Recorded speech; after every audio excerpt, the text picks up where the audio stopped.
രാവിലെ തന്നെ ഈ കാഴ്ച കണ്ടു കഴിഞ്ഞാൽ ആരാ ഒന്ന് തെറ്റിദ്ധരിക്കാതിരിക്കുക. ഞാനും അത്രേ ചെയ്തുള്ളൂ. ഇങ്ങോട്ട് തിരിഞ്ഞത് അങ്ങോട്ട് നേരെ പോയിരുന്നെങ്കിൽ ഉറപ്പായിട്ട് ഞാൻ വിശ്വസിച്ചാണ്. ഇണക്കുരുവികൾ നമ്മൾ കേട്ടിട്ടല്ലേ ഉള്ളൂ. ഇതാണ് ഒറിജിനൽ ഇണക്കുരുവികൾ. പിന്നെ ഉണ്ടല്ലോ, പതിവ് പോലെ തന്നെ എല്ലാവരും എത്തിയിട്ടുണ്ടേ. ഈ അണ്ണാന്റെ കാര്യം പറയുവാണെങ്കിൽ ആദ്യം ഞാൻ വിചാരിച്ചത് 1-2 ഒക്കെ ഇവിടെ കാണുള്ളൂ.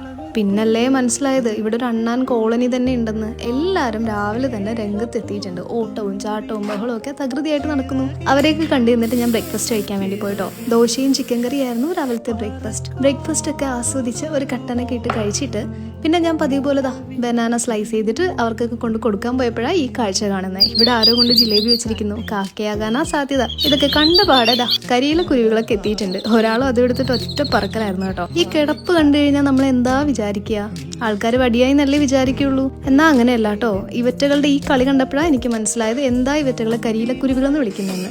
അങ്ങനെ ജിലേബി അണ്ണാന്റെ കയ്യിൽ കിട്ടിയിട്ടുണ്ട്. പിന്നെ ഞാൻ കസ്റ്റേർഡ് ഫ്രൂട്ട് കഴിക്കാൻ വേണ്ടി അകത്തേക്ക് വന്നു കേട്ടോ. മമ്മി ഓൾറെഡി ഇത് റെഡിയാക്കി ഫ്രിഡ്ജിൽ വെച്ചിട്ടുണ്ടായിരുന്നേ. ഞാൻ കുറച്ച് പഴവും മാങ്ങയും പിന്നെ ആപ്പിളും സംഭവമൊക്കെ അരിഞ്ഞിട്ടിട്ട് കുറച്ച് ബദാം അങ്ങോട്ട് സ്മാഷ് ചെയ്ത് അതിലിടുക ചെയ്തിട്ടുണ്ടായിരുന്നത്. ഇത് നല്ല ക്രീമി ആൻഡ് എമ്മായിട്ടുണ്ടായിരുന്നു കേട്ടോ. അപ്പോൾ നാളെ കാണാം.